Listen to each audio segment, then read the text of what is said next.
25 Ocak 2015 günü Yunanistan'da bir ilk yaşandı ve artık ülkede sol sadece bir gelenek değil, iktidarın kendisi oldu.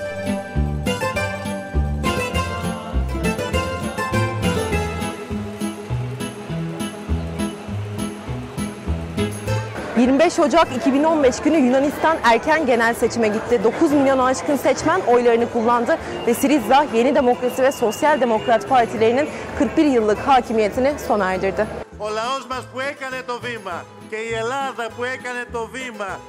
300 milletvekilinin yer aldığı Yunanistan parlamentosuna 149 milletvekili sokmayı başarabilen Syriza, tek başına hükümet kurabilme fırsatını 2 sandalyeyle kaçırdı ve Sağ Parti ANAL'le koalisyon kurdu.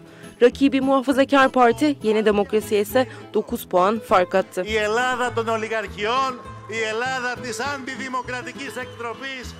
Sintigma Meydanı sadece turistik açıdan bir öneme sahip değil. Yunanistan tarihi boyunca birçok halk gösterilerine de sahne oldu. Özellikle 2010 yılında başlayan halk ayaklanmalarının merkezi haline geldi. Ancak 25 Ocak 2015 günü bu meydan sevinç gösterilerine sahne oldu.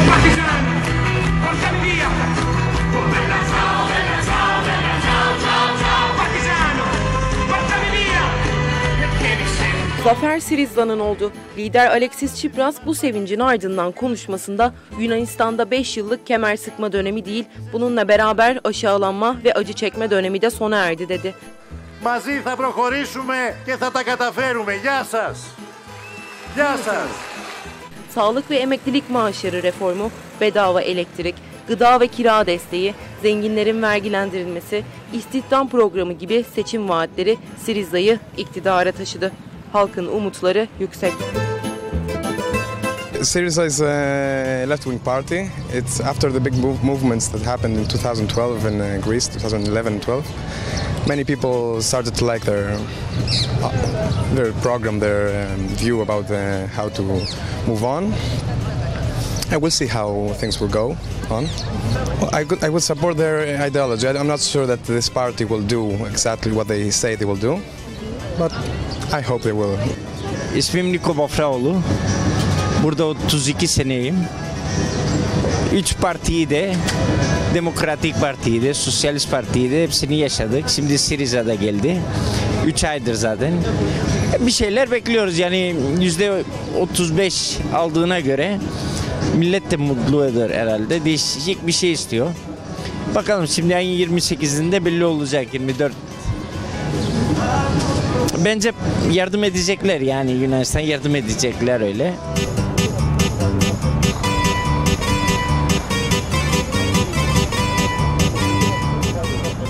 Avrupa Birliği'ne meydan okuyan bir seçim programıyla giren Syriza sadece Yunanistan halkı için değil tüm dünya için de bir umut oldu. Vaat çalışmalarını boşa çıkarmamak adına çalışmalarını sürdüren Syriza'nın 25 Ocak günü ilk icraatı parlamento önündeki demir çitleri yani barikatları kaldırmak oldu. 5 yıldır parlamentonun önünde duran demir çitlerin kaldırılması demokrasi ve özgürlük için atılan samimi bir adım oldu. Sıra vaatlere gelmişti. Seçimlerin üzerinden yaklaşık 4 ay geçti. Peki Syriza, Yunanistan halkını yıllardır içinde bulunduğu ekonomik çıkmazdan ve hatta bununla birlikte psikolojik krizden de çıkartacak vaatlerini gerçekleştirebiliyor mu? Sorularımızın cevabını almak için seçimlerden yaklaşık 4 ay sonra Atina'da Eleftherias Meydanı'nın tam karşısında yer alan Syriza'nın ofisindeyiz. We hope we won't take our promises and we're working for that. And I think for the moment some promises is it's okay, it's in act. Some others is in working time. For example, we have also changed something about the students and the education in general. We have changed 2 laws about and this week is the 2 laws about the working law and the upgrade of the minimum this minimum remuneration. And we're working slowly, but we're working about that. I think we can satisfy 90% of our 80-90% of our promises. Yunanistan'da 2009 yılından bu yana 130 bin iş yeri kepenklerini kapatmak zorunda kaldı. Ancak 45 bini tekrar zamanla iş başına geçti. Toplumun 6 yıllık çöküntüsünü de devralan Syriza bu sorunla uğraşmaya devam ediyor. Ancak IMF, Avrupa Merkez Bankası ve Avrupa Birliği yani Troika Yunan ekonomisine yüklenmeye devam ediyor.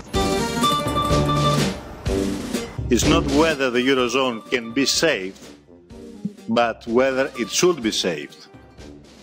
Our position on this matter is clear. The Eurozone should be saved. Yunanistan'ın yeni hükümeti Syriza'nın bu vaatlerinin önündeki kuşkusuz en büyük engel Troika yani IMF, Avrupa Birliği ve Avrupa Merkez Bankası. Syriza bu üçlüye karşı zorlu mücadelesini vermeye devam ediyor. 2010 sonrasında Yunanistan hükümetine yüklenmeye başlayan Troika, ülkenin milli gelirini bir anda 1/4 oranında küçülttü. Üstüne 240 milyar avroluk krediye 100 milyar daha eklendi.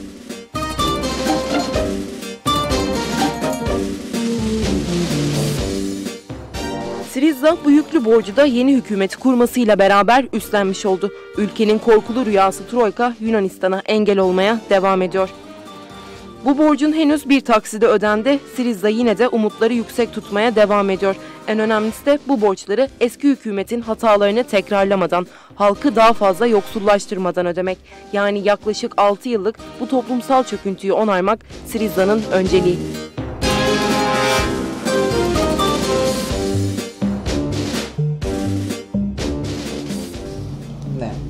Ίσως όπως γνωρίζετε, ήδη από την πρώτη στιγμή μετά την άνοδο του ΣΥΡΙΖΑ στη διακυβέρνηση ξεκίνησαν οι διαπραγματεύσεις με τους θεσμούς, δηλαδή με την Ευρωπαϊκή Κεντρική Τράπεζα, με την Κομισιόν και με το Διεθνές Νομισματικό Ταμείο.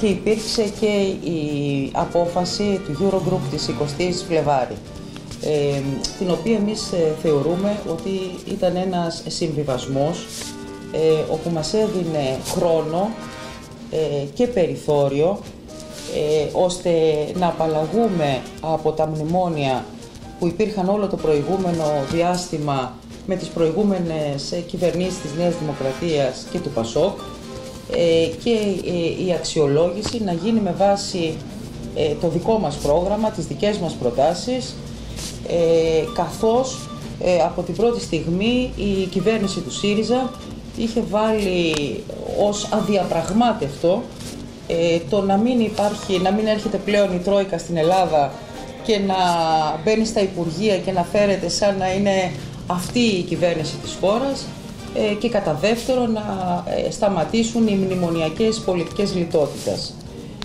Σε αυτή τη βάση, δηλαδή στη βάση της απόφασης της 20ης Φλεβάρη, συνεχίζονται οι διαπραγματεύσεις. Πρέπει να πω ότι είναι δύσκολες, είναι πολύ δύσκολες.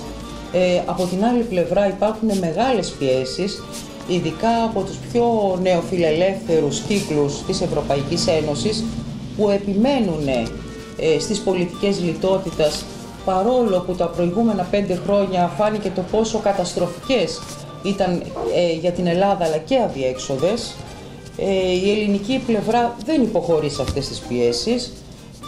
Μπροστά μας έχουμε σε λίγες μέρες, στις 24 του μήνα, νέο Eurogroup, όπου εκεί για άλλη μια φορά θα καταβληθεί προσπάθεια ώστε οι κόκκινες γραμμές, τις οποίες για μας είναι αδιαπραγμάτευτες, και αυτές οι κόκκινες γραμμές είναι να μην υπάρχουν μειώσεις, νέες μειώσεις σε μισθούς, σε συντάξεις, να μην υπάρχουν, όπως συνεχίζουν να πιέζουν από την άλλη πλευρά το ευρωπαϊκό κατεστημένο για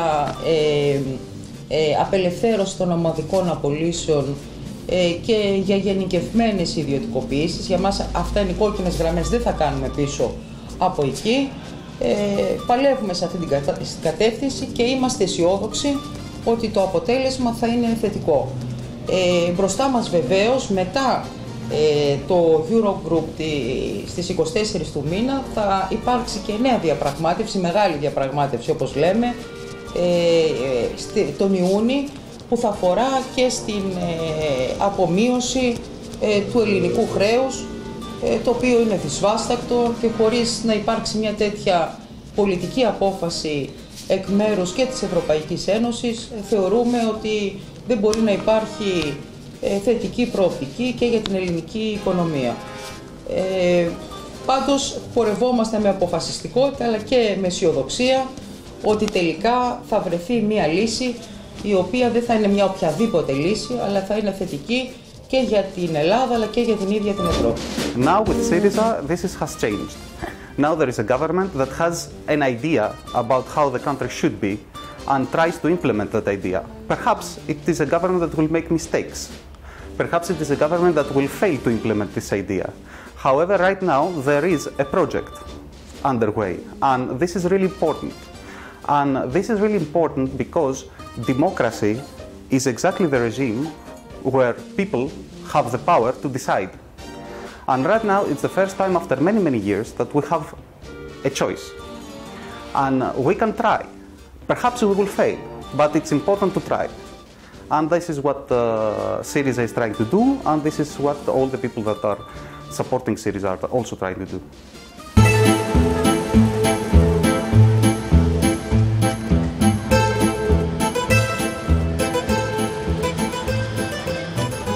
Syriza'nın 2010 yılında Troika'nın mağduru olan kırmızı bulaşık eldivenli kadınlara da bir sözü var. Bu söz önemli. Çünkü halk ayaklanmalarında polisin saldırısına uğrayan, direnişin sembolü haline gelen 595 temizlik işçisi kadın Troika'nın kararı gereği işten çıkarılmıştı.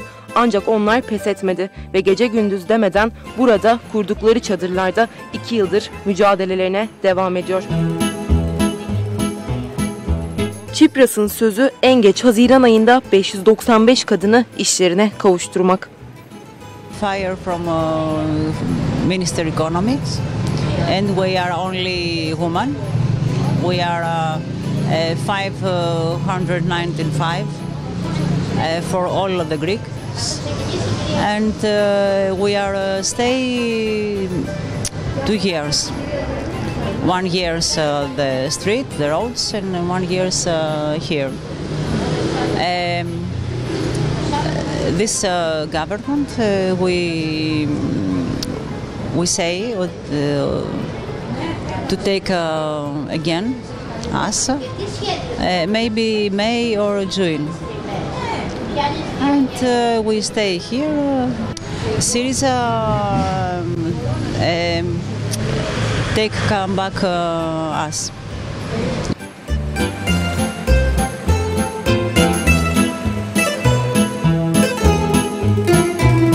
Ülkede 2010 yılında başlayan halk ayaklanmalarında 4 kişi hayatını kaybetti. Resmi rakamlara göre 311 kişi de yaralandı. Onlarca kişi gözaltına alındı. O protestolarda yer alan biri de Nikos Voitsis'ti. Voitsis şimdi ülkenin İçişleri Bakanı ve ilk hedefi polis şiddetine karşı polisi silahsızlandırmak.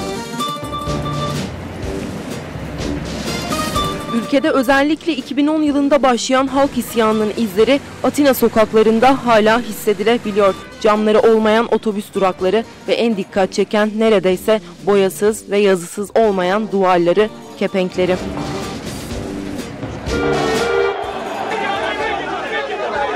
Ölümlerin, yaralanmaların, gözaltıların yaşandığı bu protestolarda yer alan ve polis şiddetine uğrayan Nikos Voitsis, yani Yunanistan yeni hükümetinin İçişleri Bakanı'nın bir hedefi var.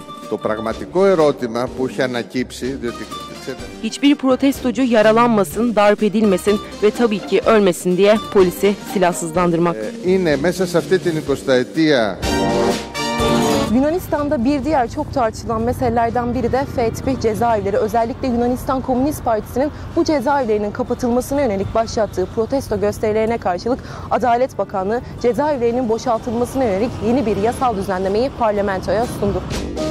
Μας ευνηδίασαν αυτές οι κινητοποιήσεις και ιδιαίτερα οι καταλήψεις που υπήρξαν από το χώρο αυτό, καθώς από την πρώτη στιγμή η κυβέρνηση του ΣΥΡΙΖΑ και στις προγραμματικές της δηλώσεις στη Βουλή, αμέσως μετά τη συγκρότησή της, είχε δηλώσει ότι στα ζητήματα των ανθρωπίνων δικαιωμάτων θα υλοποιήσει και θα προωθήσει άμεσα αυτά που και προεκλογικά ήταν θέσεις της. Δηλαδή, πιο συγκεκριμένα, την κατάργηση των φυλακών τύπου Γ, όπου εκεί κρατούνται κατάδικοι είτε για βαριά ποινικά εγκλήματα, είτε για κατηγορούμενοι για ζητήματα τρομοκρατίας. Όπως επίσης και μια σειρά από αλλαγές που συμβάλλουν στον εξανθρωπισμό και στη βελτίωση των συνθηκών κράτησης στις φυλακές. Και λέω ότι μας ευνηδίασε γιατί δεν υπήρχε κανένας λόγος να υπάρχει όλη αυτή η αναστάτωση, γιατί ήταν δική μας βούληση της κυβέρνησης αυτές οι αλλαγές να προωθηθούν, όπως ενδεχομένως να γνωρίζετε, ότι ήδη είναι στη Βουλή, ψηφίστηκαν, να υπάρχει ένα σύστημα σοφρονιστικό που δεν θα εκδικείται, γιατί η δημοκρατία δεν εκδικείται. Ήδη σήμερα το Πανεπιστήμιο Αθηνών, το οποίο ήταν υποκατάληψη, έχει λήξει η κατάληψη. Θεωρούμε ότι το επόμενο διάστημα δεν θα υπάρχουν τέτοιες αντιδράσεις, καθώς επαναλαμβάνω ότι, και θέλουμε να στείλουμε και αυτό το μήνυμα, ότι δεν υπάρχει κανένας λόγος ούτε πίεση, πολύ περισσότερο εκβιασμών, για επιλογές οι οποίες είναι της κυβέρνησης του ΣΥΡΙΖΑ.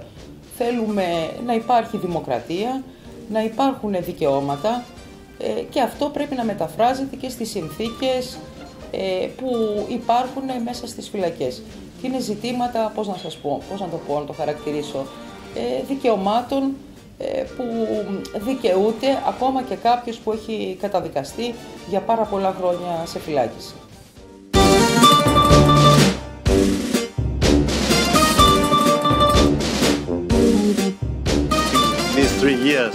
Syriza ile Yunanistan Komünist Partisi'nin arası sancılı geçiyor. 25 Ocak 2015 zaferinde Syriza'nın önceliği Yunanistan Komünist Partisi ile koalisyon kurarak daha güçlü bir sol hükümet yaratmaktı.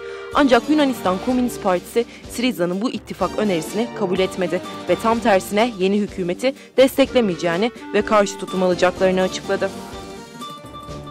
Syriza ise bir an önce Troika gibi bir baskıdan kurtulup toplumsal çöküntüyü ortadan kaldırmak için ANEL'le ittifak kurmak zorunda kaldı. Çünkü Syriza kemer sıkma politikalarına karşı ANEL'le ortak bir görüşe sahip. The almost certain development of Syriza'nın ekonomik açıdan her ne kadar ANEL'le hedefleri aynı olsa da ideolojik açıdan iki parti arasında farklılıklar var. Bir taraf sol, bir tarafsa sağ. Syriza'nın seçim vaatleri içinde elbette sadece Troika ile mücadele yok. Toplumun öncelikleri, hassasiyeti, özgürlüğü, eşitliği ve daha fazlası var. Peki Syriza'nın sağ bir partiyle koalisyon kurmak zorunda kalması tüm vaatlerinin gerçekleşmesi yolunda zorluk çıkartıyor mu? Some difficulty, yes. Why the big problem is money. No money, no honey. But the problem is the money come not from Greece, come from our debts. In Greece, Greece actually is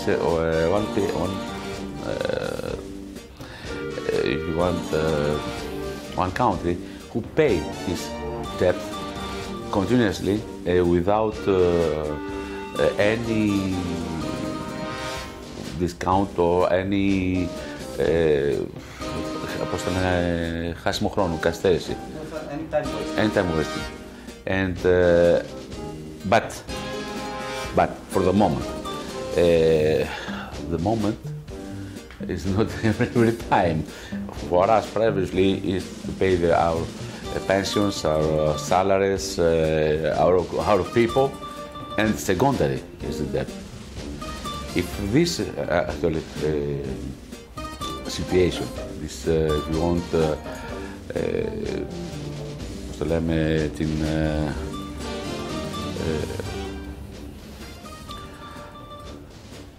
το εκβιασμό, blackmail from the European Central Bank or the IFM continue, we have some problem. And the problem is we must delay probably some pay to satisfy our population. That is primordial. Όπως σωστά είπατε, οι ανεξάρτητοι Έλληνες είναι ένα κόμμα το οποίο κινείται στο συντηρητικό, ας το πούμε, δεξιοχώρο. Όμως και όλο το προηγούμενο διάστημα, δηλαδή τα προηγούμενα χρόνια, με μεγάλη σταθερότητα υποστήριξαν την ανάγκη να απαλλαγεί η χώρα από τα μνημόνια, από την Τρόικα, από την ξένη κυδαιμονία και από τις ασφικτικές, καταστροφικές πολιτικές λιτότητας. Στα ζητήματα της διαπραγμάτευσης, παρά τις διαφορές επομένως που υπάρχουν σε άλλα ζητήματα, στα κρίσιμα θέματα της διαπραγμάτευσης και αυτά που είναι τα βασικά ζητήματα που πρέπει να αντιμετωπίσει σήμερα η ελληνική κυβέρνηση, θα έλεγα ότι υπάρχει ένα κοινό πλαίσιο. Επομένως, στο εσωτερικό της κυβέρνησης υπάρχει συνένεση, υπάρχει συνεννόηση, δεν υπάρχουν προβλήματα με τους ΑΝΕΛ και αυτό είναι πολύ θετικό, καθώς η κυβέρνηση έχει τη δυνατότητα να αντιμετωπίσει με ενιαίο τρόπο, με ενιαία στάση στο σύνολό της την κρίση. Sovyetler Birliği'nin çökmesinden sonra bir kriz ortamında doğan Syriza seçimleri kazandıktan sonra da kendisini alacaklısı Troika ile bir kriz içerisinde buldu. Bu sorunla karşılaşacağını elbette biliyordu. Zaten seçimlerdeki ana sloganı da umut geliyor oldu. Hatta gelen bu umuduyla sadece Yunanistan için değil tüm dünya için bir örnek oldu.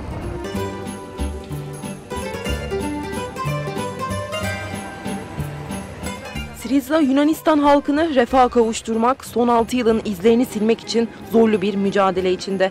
Engelleri çok ancak umutları daha çok. Aslında vaatlerinden önce ilk hedefleri Yunanistan halkının umudunu kaybetmemek ve antidemokratik tüm yapılara karşı direnişe devam etmek. Genci, yaşlısı artık geçmişi unutmak istiyor. We were all happy that we changed the political things and because we're teenagers, we want to change the world, the Greece, but everybody goes to Europe, German or United or France to find to do something. They want to find job.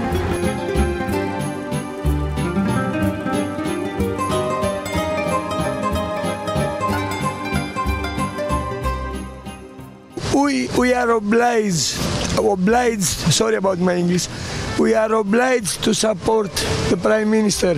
We don't have another ways, we don't have alternatives. He and Yanis Varoufakis are a very good team. They communicate by the eye. Varoufakis is so advanced, so genius, that when he is looking back, he is looking the future. His seat, his chair fits to him. Nobody has the right to relocate him. So I advise him to continue in Latin ad astra per aspera. In English it means to the stars and beyond through difficulties. Seçim zaferinin üzerinden henüz 4 ay bile geçmedi. Yunanistan halkı bir an önce vaatlerin gerçekleşmesini umutla beklerken Syriza'nın vaatlerinin popülist olduğu yönünde çokça yorumlar da yapıldı. No, it's not populist. To satisfy some necessity of the people, a real necessity, that is minimum remuneration, minimum pension, have some work for many people, recruit people who is πώς λένε, απολυθήκανε, were fired without reason. That's not populist. That is a reality. That is necessity. I think this argument is, at least to me, it sounds ridiculous. I mean, the economic program of Syriza is not an extremely leftist or an extremely leftist program. We are talking about some mild Keynesianism. That's what we are talking about, and we are talking about reforms that will give a demand push we are talking about structural reforms that will reorganize the state so that it can provide a better standard of living for its people, and of course more freedom, more choice and more security. I think that these types of policies are exactly what any government should do. The fact that that all these policies are considered utopic is part of a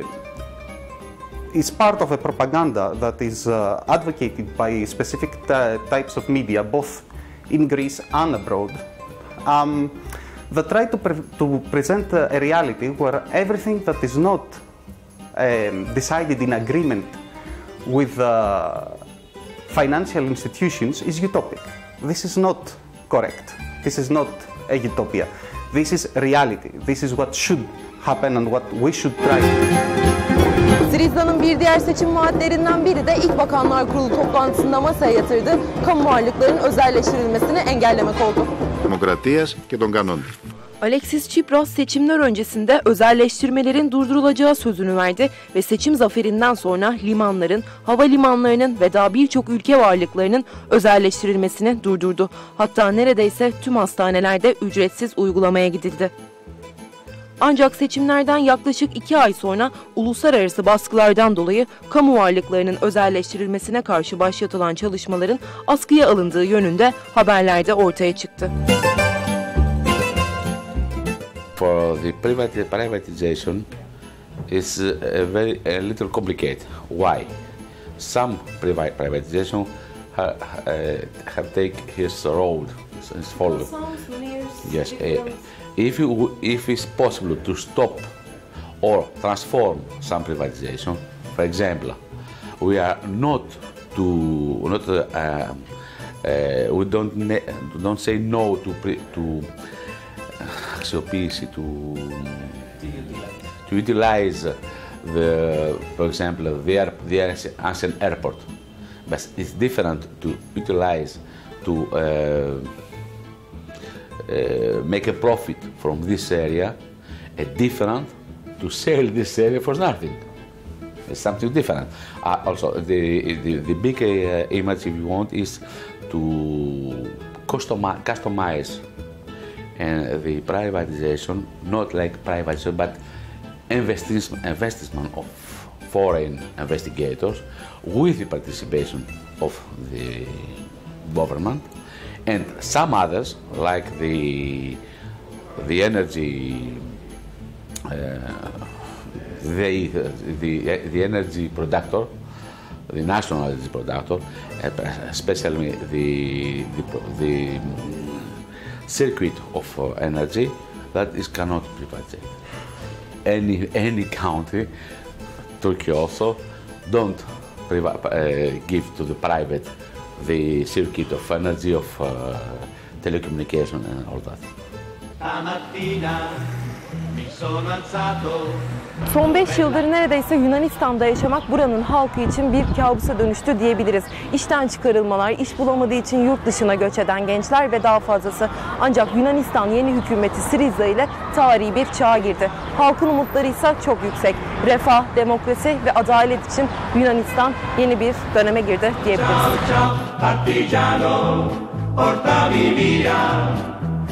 Yunanistan şimdi büyük bir değişim içinde. Seçimleri geride bıraktı. Halk umudu tercih etti. Yıllardır özgürlük, demokrasi, eşitlik için mücadele etti ve hedefine yaklaştı. Şimdi ise Yunanistan'ın ihtiyacı olan tek şey zaman.